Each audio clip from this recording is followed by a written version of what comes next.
Hey guys, I'm Richard Fitzgerald. This is Dubai Works, where we interview the business leaders making a difference in this great city. That business with scalability was very interesting to me. I like building something that has legacy.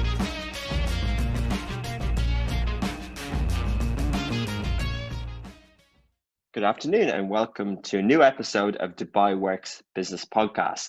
This week we have a very cool and special guest on, the CEO of Time Out Group, Julio Bruno. Time Out Group is a global media and hospitality business that helps people explore and experience the best of the city through two divisions, Time Out Media and Time Out Market.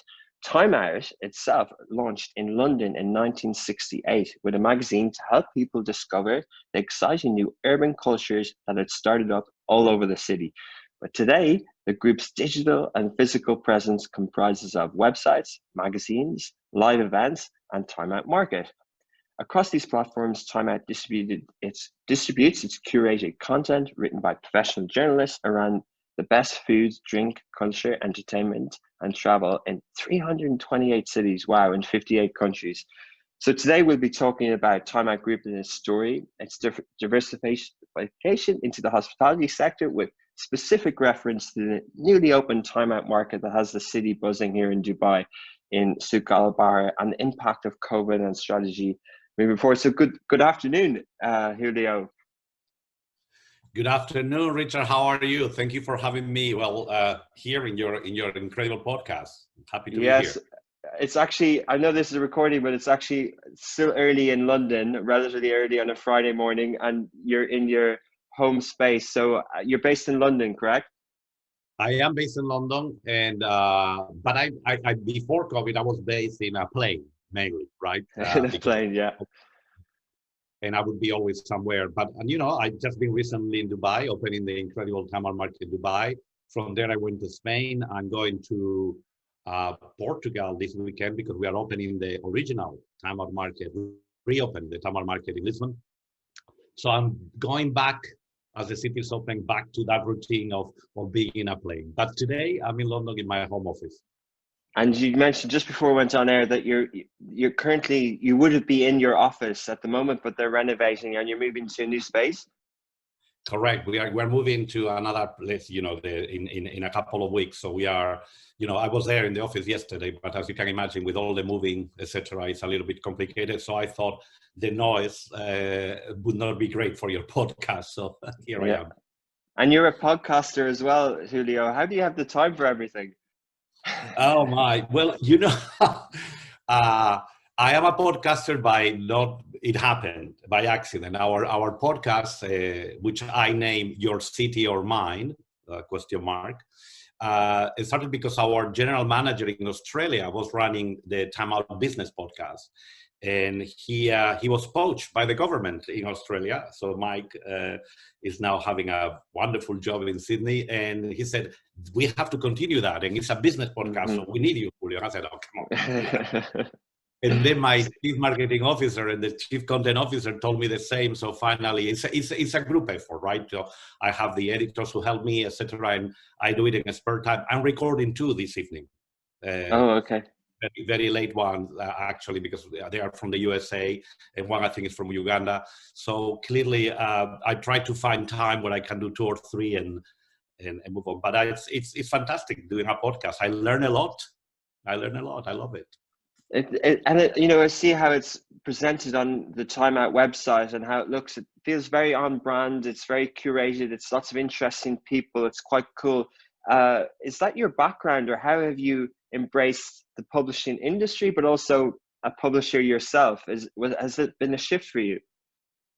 Well, yeah, it's good. I think that after 6 years of managing a global media brand, if you don't learn managing so many editors worldwide, then you have a problem.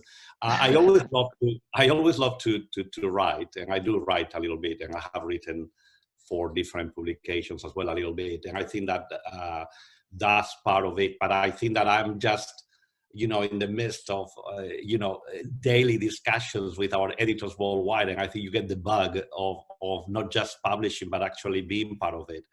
And I think that, Time Out represents all the things that we want to do all after COVID, past COVID, which is, going out. We are social animals and we have to meet people, enjoy the cities, enjoy life. And I always love that. You don't need to be a publisher or a journalist for that. I think you have to be somebody who enjoys cities. And in my case, I've been a world traveler and a world citizen all my life. So for, going from Tokyo to Dubai to Rio de Janeiro is just part of who I've been for the last 30 years. Amazing. So interesting, because to Time Out, even where I grew up in Dublin and obviously London, it's a synonymous brand, and it's been around a long time. Do you think it was, for you entering into managing that brand, as you said, 6 years ago, media is obviously going through constant change and fragmentation and evolution and many different forms of successes and challenges. Do you think it was a benefit to having a brand that's been around for a long time, or was that a challenge? Was it, not disrespectful, but was it a 1960s magazine that, needed to be reinvented? And how did you approach that when you took the reins?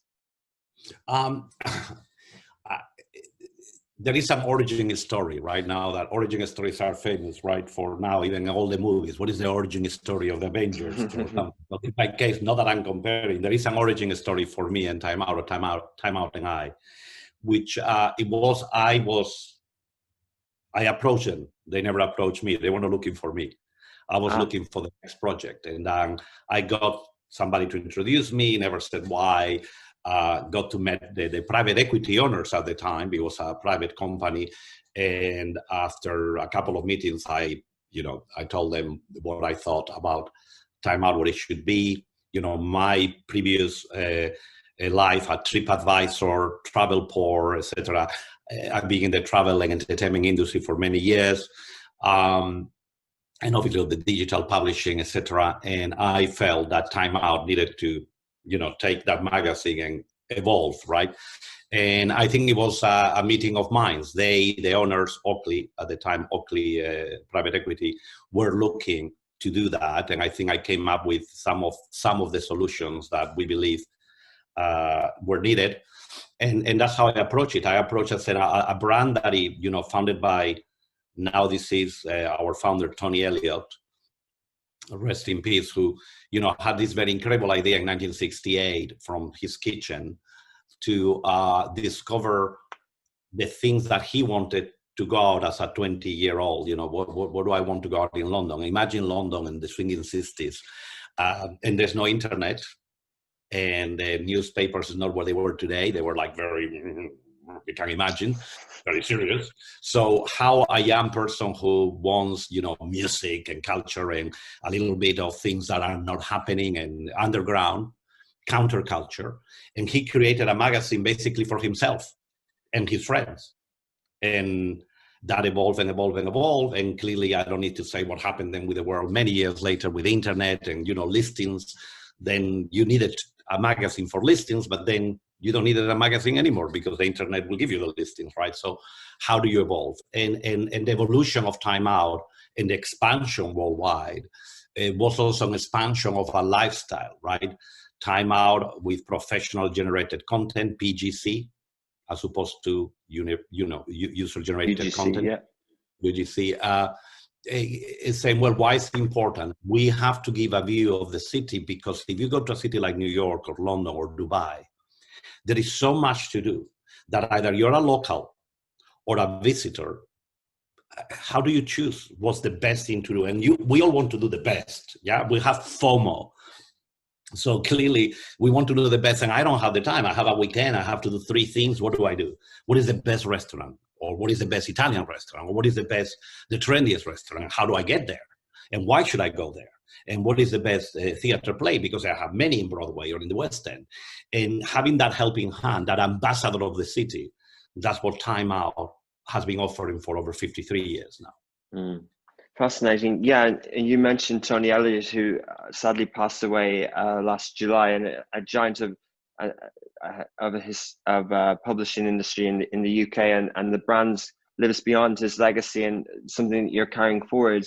And to that point about the brands, we have seen the industry change so much, and it is hard for print, magazine, and newspapers to evolve and adapt, not only to be digitized, but then to choose the path of digital. At what point did you focus on journalism? Did you focus on globalization, or did you focus on that sort of offline online mix?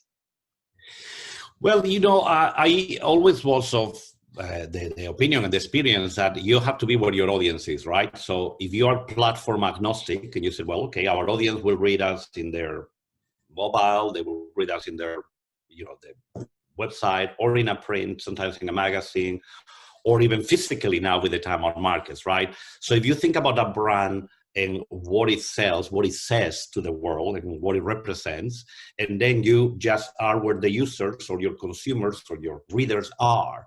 And that's what and of course you have to do that profitably, you have to do that conscientiously, and you have to maintain still what is the brand, what you're about. If you don't have a clear mission and a clear objective, you could be dispersed, and then you don't know who you are anymore. And sometimes it's difficult because you want to be, do I have to go on every single platform that exists, every new social platform? And that's difficult to say no. And it's very difficult to say yes sometimes because, today publishing is a very costly work for little money. So it's a work of love. For us, it has always been, we have a brand that represents these values, and, part of the values that Tony Elliott created at the beginning, and we have continued with, diversity and inclusion, what I call reflecting the cities that we serve, the cities that we serve, multiracial, multicultural, multi-everything. Those are the centers of culture that people gravitate towards.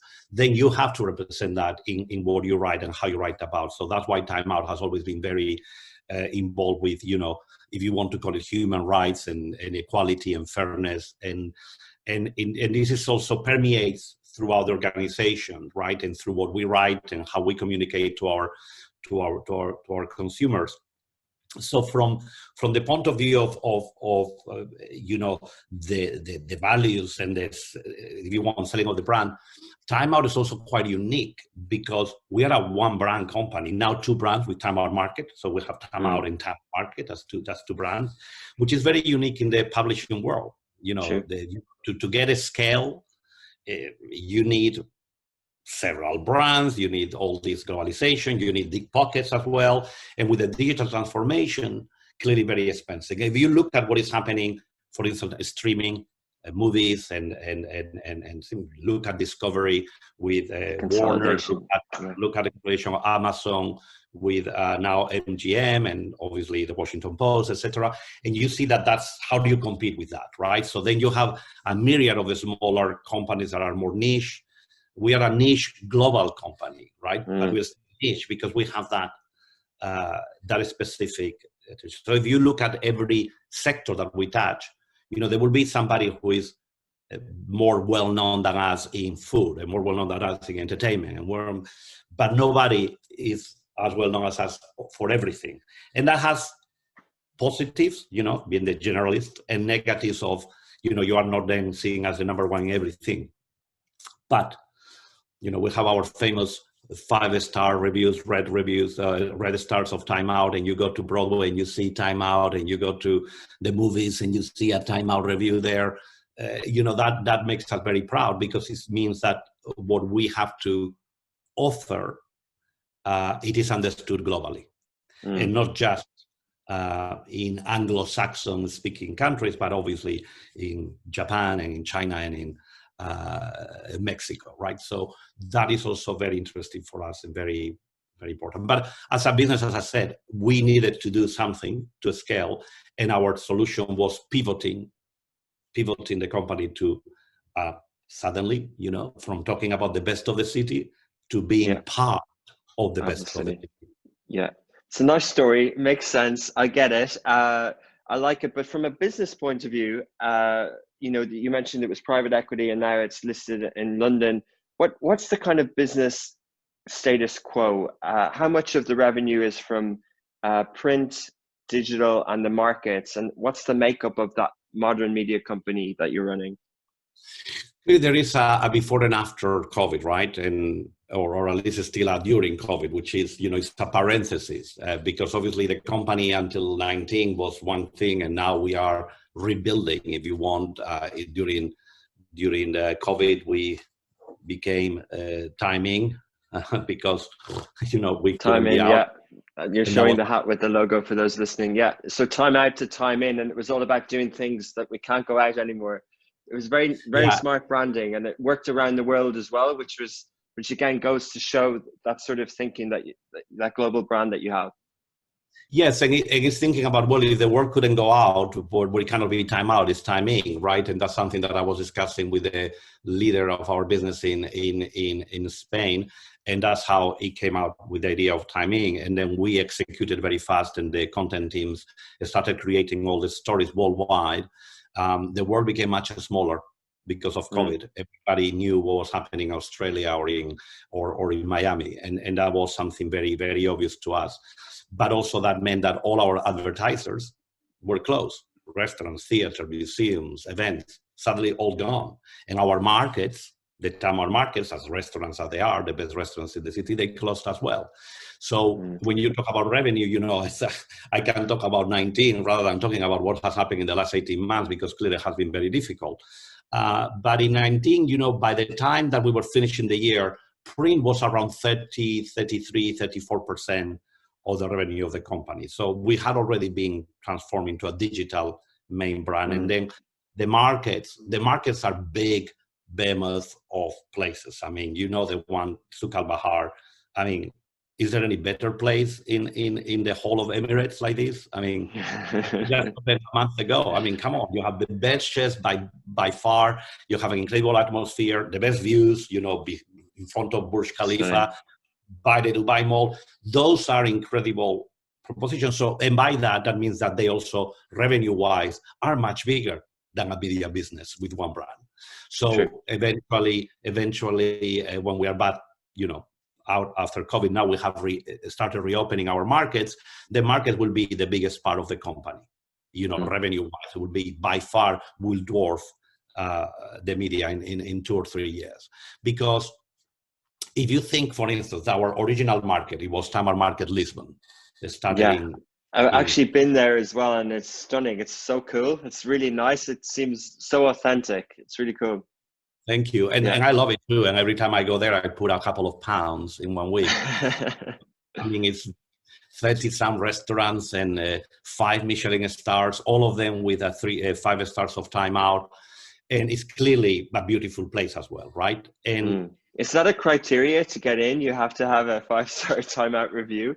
Yes, it is part of the criteria. You have to have already a restaurant in the city to be invited by invitation only. You have to have 5 stars, sometimes 4, depending. You have to be considered by our Time Out editors and the Time Out market team as the best representation of that food in that city.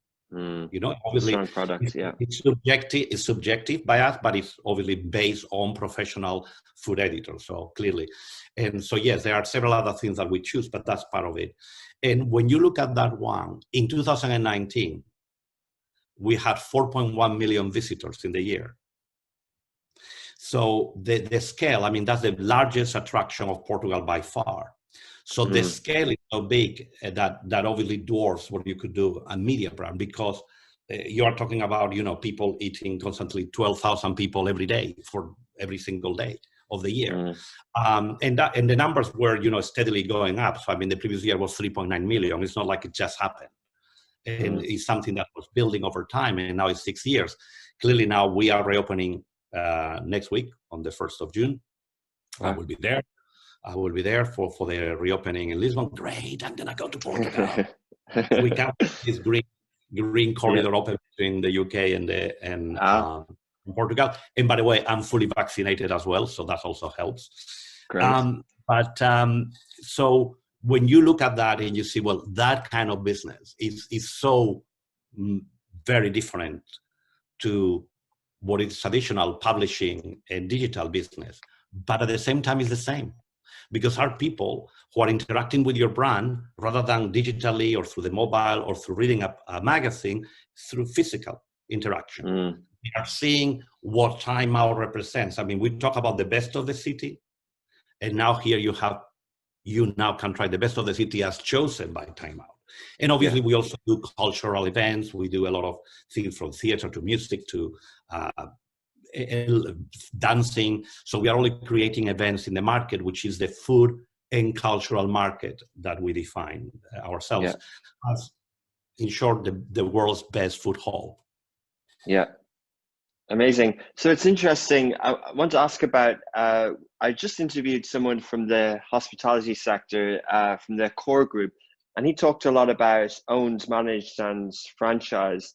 And when you were talking, Julio, about Lisbon, and with your accents, Time Out has a European flair to it now, whereas maybe before people might know it, obviously from their city and a British publishing background, but it is seems to me that by being physically somewhere, it can really add a flavor and a personality and a localization to a brand. Is that part of the strategy? But more specifically, how do you manage a global brand? Do you? I know the relationship in the UAE is with ITP Publishing. Is that your relationship internationally? Do you have franchise? Do you have managed services? And how do you kind of keep the brand alive in different business models? Well, first, what accent? I didn't know I have an accent. Well, it's not British. Well, dear. No, so, well, if anything, I represent what Time Out is, right? Our CEO of the Time Out market is Didier Souliat, who is French, and we have people in America, we have people from Portugal, like Joao Cepeda, the original co-founder of the Time Out market. From Lisbon, I'm from Spain, but I'm also have an American passport, so I have a dual nationality. I think that also showcases the who Time Out is as a brand. It's very global, and so am I. Clearly. In terms of our relationship, we have what we call owned and operated from the Time Out Media side, which is our own places. It happens that in the UAE, we do have this agreement with ITP Media for many, many years, and they have done a great job, and we are great partners and work together. In the majority of other places, it's our own offices and our business. Now, for the market, it's the same. We have built our own, like Lisbon or New York or Miami or Boston. And then we have others that are managed by us, designed by us, run by us, but it's a management agreement.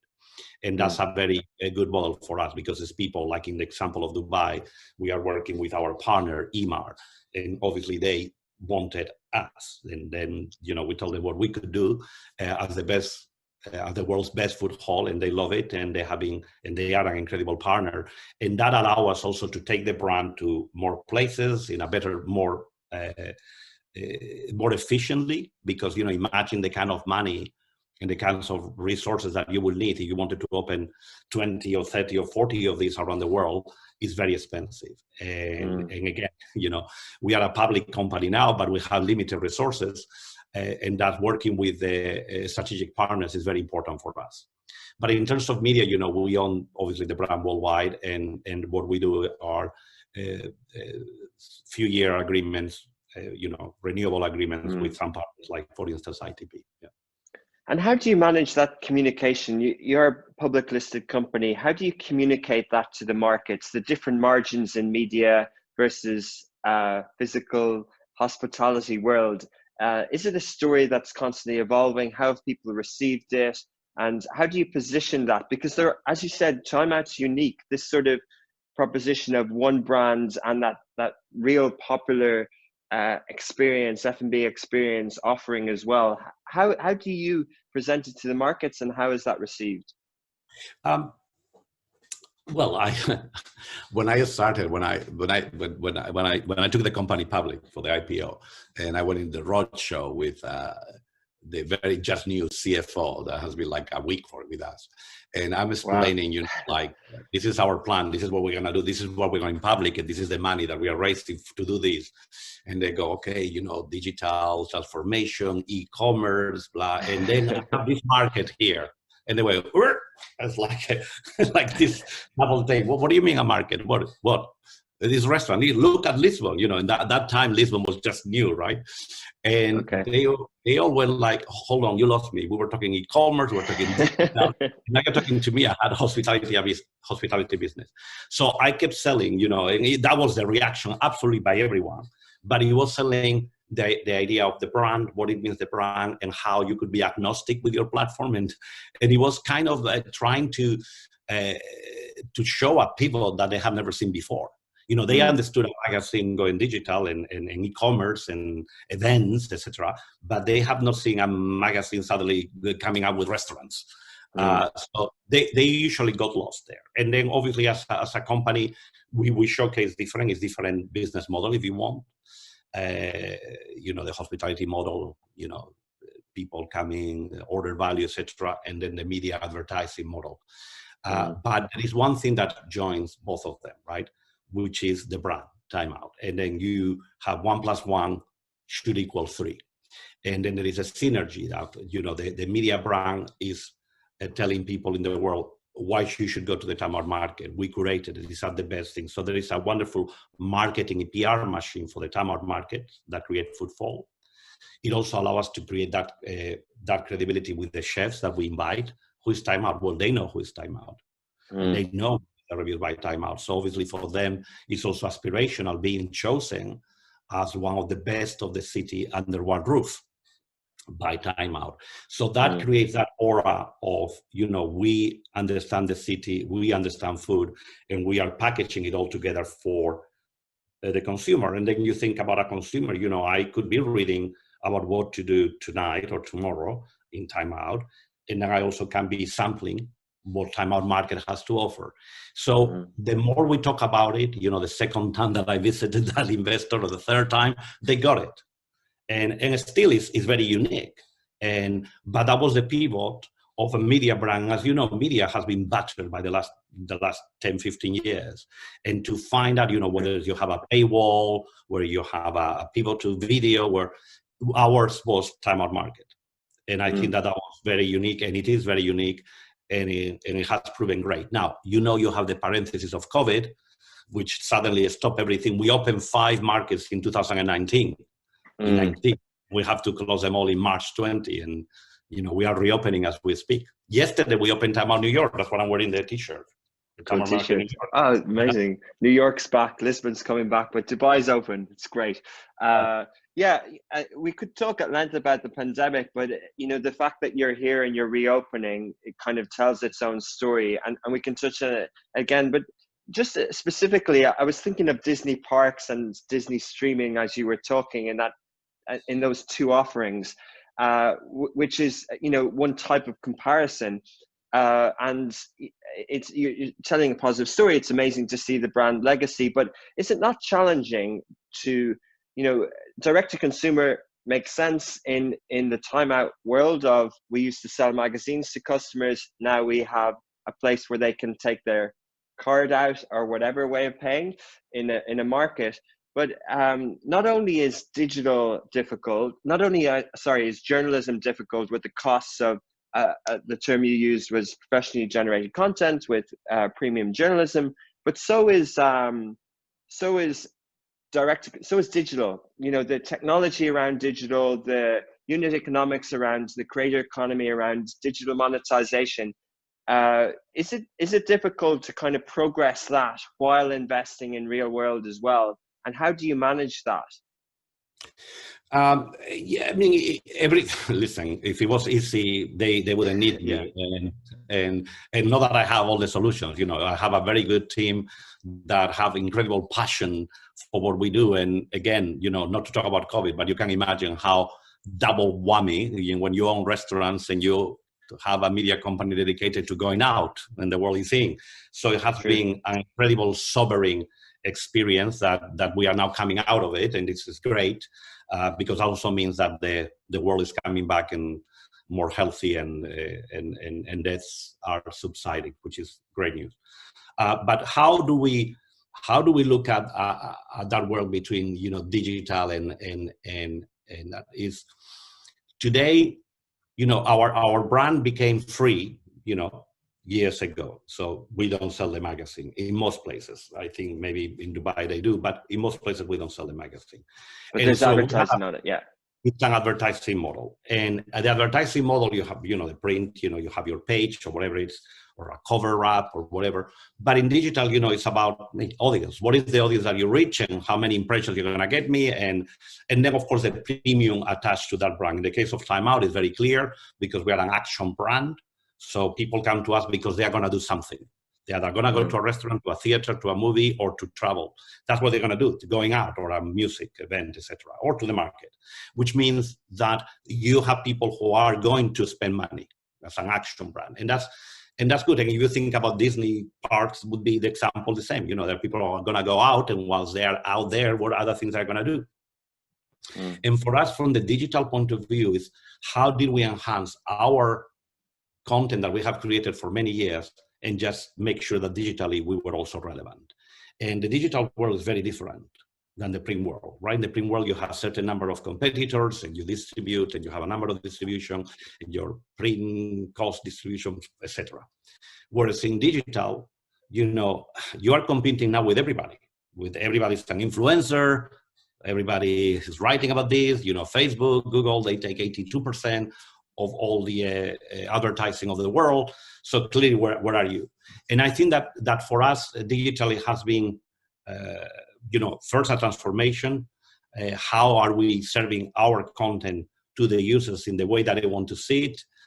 For us, actually, people come to us, again, as an action through horizontal search, basically asking Google, what is the best restaurant to go for this? Time Out is always out there organically. So very important, our SEO, and that's what we build every day. And clearly the challenges of, what happened one day with the third-party cookies, or what happened another day when Facebook throttles that, and and we have to deal with that. And that means by having a more direct contact to your consumer. What is called first-party data. But in our case, with a market, we have first-party data because we have actually physical people. In that content, in that concept of digital, suddenly physical becomes very important as well, because you are creating that direct connection. So in technology-wise, obviously, we are always adapting, we're always changing, we're always improving. There is a lot to do in our website and our mobile sites to be sure that, we have the right thing. We just launched the Time Out Market app, where you can pay or you can reserve, etc. We are working with our offers app, which we're working on that now. And it's something that we are always evolving, seeing how the consumer responds to things. And obviously for us, very important that our audience grows every year. And that is a factor of the content. If the content that we create is not relevant and cool and fresh, people, you will be a brand of the past, and that's not what we want. And that's why we fight every day to be relevant, to be truthful, to be unique, and to showcase, as I told you at the beginning, some of the values or all of the values that Time Out represents. So the consumer understands when they read Time Out, what they are going to get. Cool, our tone of voice is probably in your face, and it's fun and youthful and discovering, inspirational. And that's what we are, and that's what we try to do also in our physical markets. Amazing. So just specifically touching on some of those points, Julio, with regards to the things that you didn't do all in. You didn't go all in on a paywall. You didn't go all in on production in terms of, and you might be doing more video, etc. with Digital World, but what you've done, it makes sense. It's continuing the brand story, and it's a physical digital experience. You have markets in the US, talking about lots of presence there. What's your view, and you kind of touched on it, on the current media landscape? We've seen a lot of SPACs. There's a lot of talk about consolidation in the US in media. How do you see that? And where are you steering Time Out? SPACs are not as hot today as they were like 5 months ago, by the way. So you are True. so 10 minutes ago. Uh, But when's the Time Out NFTs coming out, or the Time Out yeah. digital currency? Actually, we have put a couple of very interesting articles of NFTs for dummies, etc. And yes, we are looking at it. We're looking at it because obviously blockchain technology, very interesting. NFTs, I'm not an expert, so I'm going to bring somebody to my podcast to explain it to me as well. Cool. And actually, today I'm interviewing Antonio Scaramucci for my podcast. So I think I'm going to learn a lot about Bitcoin as well. Hash. Cool. You will hear it in a week or two. And to be honest, the SPACs that you mentioned and the money that is in the system, as you can see, COVID, one of the byproducts of COVID is that the richer got richer. The rich got richer. Why?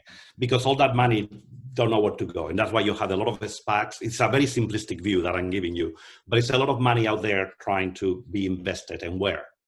And at the same time, you realize that, the effects of what happened being time in, you have Netflix, you have the Deliveroo's of the world, you have Amazon delivery, etc. And how suddenly that growth of e-commerce and streaming multiplied by I don't know how many factors, and we have 20 years into one. And that what's happening is, apart from FOMO, that fear of missing out of, oh my God, what should we do? Because of COVID, accelerated a lot of these things. And that's why you see a lot of money now going into consolidation. So suddenly Amazon said, well, I'm already the biggest company. I own everything. I'm going to get into pharmacy. I'm going to get into health. And obviously have Prime Video, but now I'm going to have more because I need more content. And you have then HBO saying, well, I'm almost alone there with Time Warner. Let's go to Discovery. I still think it's very small, by the way. Discovery Warner is still very small to compete with the Netflix and the Amazons of the world. Like 10, 12 million subscribers versus 200 or so. Yeah. Exactly. But you have to do that. And that consolidation, has good and has a lot of bad as well. Because then the choice, what happened with the consumer, it might, and the problem is not more in the entertainment side, which is okay, you're going to have bigger movies, bigger Avengers 25 and whatever, fine to see that, Marvel and Disney and all these people doing. But from the point of view of media, the problem that I see with this is that then you get into these fake news times 20. Because now it's not news, it's opinions, etc. And the bigger companies they become, the more they absorb other companies, it will be difficult to maintain a lot of independence and local media, if you want, that will be telling the story as it is, rather than as an opinion. So I think there are the two things happening at the same time. Will SPACs continue? Yeah, of course, they are not as hot as they were because that's normal. But they're a thing now, and there is an interest around the world for consolidation. If you are thinking about Time Out, listen, I'm not thinking we pivoted to Time Out Market precisely to have a different take. That was our own way. Some people went for paywalls. Some people tried to do events. Everybody has been trying to do something. Because brands today could be very subscale. Right? How do you survive when you are only a brand? Or now we are two. It's very difficult, right? Because the scale of these guys, when Disney buys all these things, or with the Warner says, well, I need to be with Discovery, etc., and these are all huge brands and they still feel small. Imagine what is Time Out compared to them. Nothing, right? In terms of size. And so you could be a global niche brand like what we are. And then, of course, some people will say, hey, I like this Time Out thing here, lifestyle, etc. There is, as I said, there's a lot of money out there in the world. But has that happened? Have you had acquisition offers that you'll tell me? But no, not at all.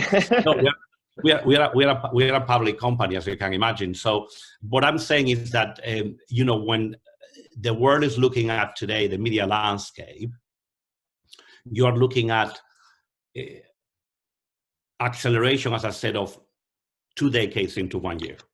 And a lot of decisions are being taken with the prism, or with the prism of what happened during COVID.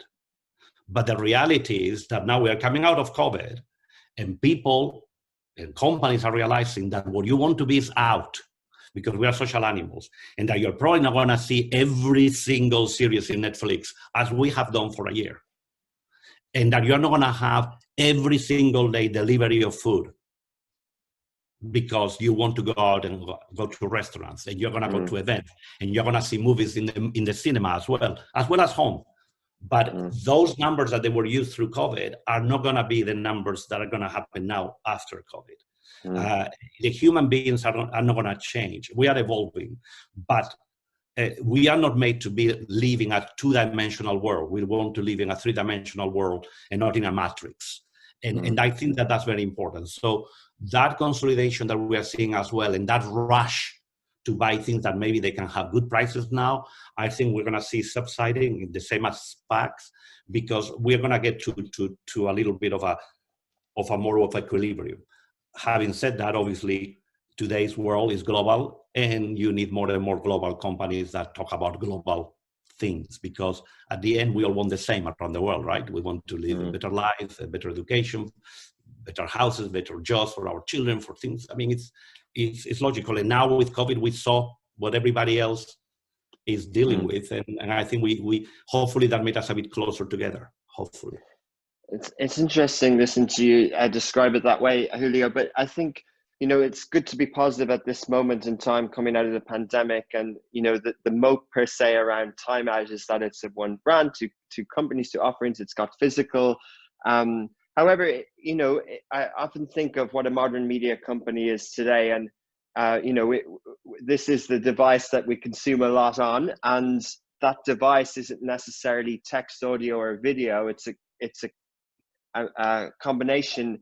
So when you see some media companies, I'll just name one, it may be competitor, maybe not, but Group 9 Media in the US have Thrillist. They've got a lot of content that's like that, and they focus really around audio, text, and video. I guess the question is, media is unattractive in terms of valuations at the moment. It's been battered, as you said, it's unsexy really in terms of valuations. Why do you think that this mix of physical versus digital is a more valuable proposition than a text, audio, pure digital offering for the world that we live in today? I haven't that is more or less. I'd say that it was our way to do it. I mean, if you want to talk about valuations, if you are thinking about how you value a hospitality build business like, Time Out Market, and you could think about, X times of EBITDA. And when you look at a media business, even digital, you're going to look at much lower multiple on revenue, for instance. Then, the investors may think one way or the other, and then how do you value both together is a bigger discussion, right? Okay. What I'm saying is everybody find their own way, business journey, their own journey if you want, and we have to find our own unique journey, right? And it was the Time Out editors in Lisbon that one day created, well, it took them years, but created the Time Out Market. So if you are the best of the city, let's going to create the best of the city under one roof. That was the pivot, that was the creativity that is very well known for Time Out. And our investors, not only when we went public, but after that, believe in that story, which is very unique, attached to a brand that means something. Time Out, people know Time Out around the world. There is a good awareness of all people who travel, everybody will know Time Out. Not everybody, but most people will understand Time Out. They don't know that you have a market. They don't know if you were a magazine or you're a web, but they have heard the word Time Out, right, as a brand.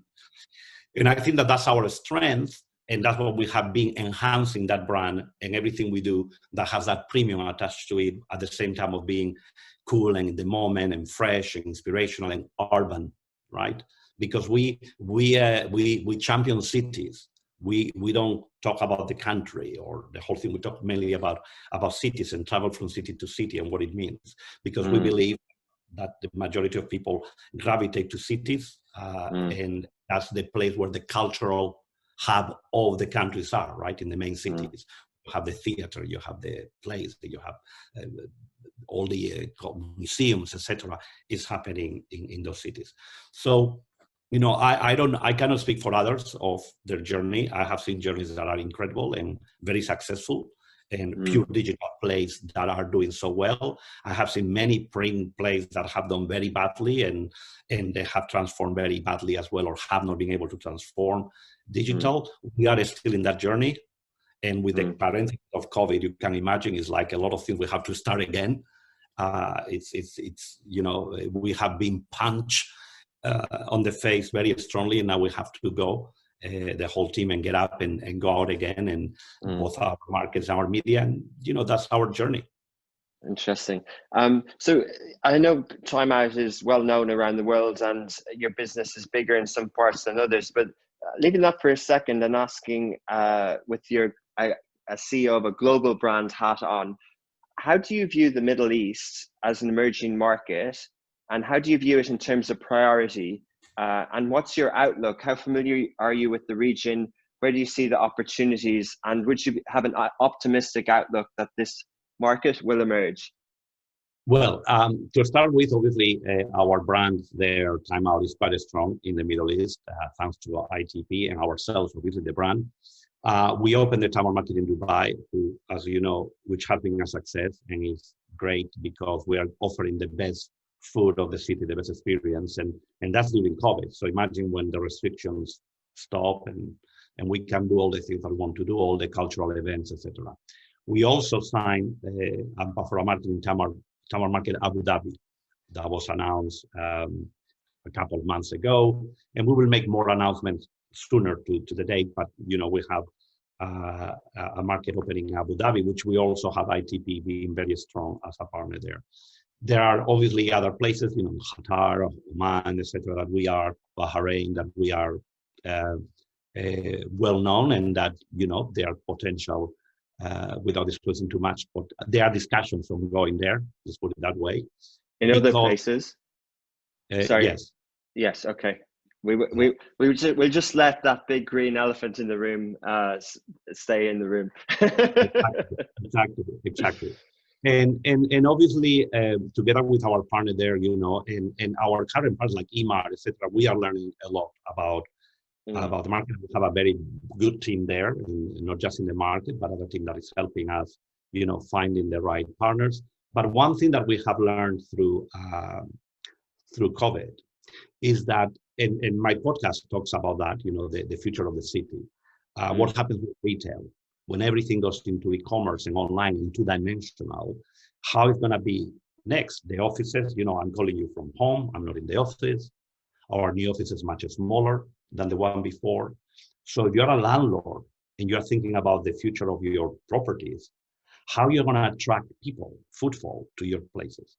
And in that problem that we have now after COVID, if you're a landlord, they have seen Time Out market and Time Out as a brand as part of the solution. Because you, indeed, as you can see in the Souk Al Bahar, we do bring people, because what we offer is something that people want and at the moment, and then it's the quality. So that's something that we are learning. And clearly in the Middle East is a region that is well known for always wanting to improve, be the best. You know, look at Dubai, look at Abu Dhabi, look at those cities, and there are more. But I mean, they are incredible cities that are evolving in such a way that you can have now all the entertainment of the world. In Dubai, you have some of the best food in the world, and some of the best chefs are there.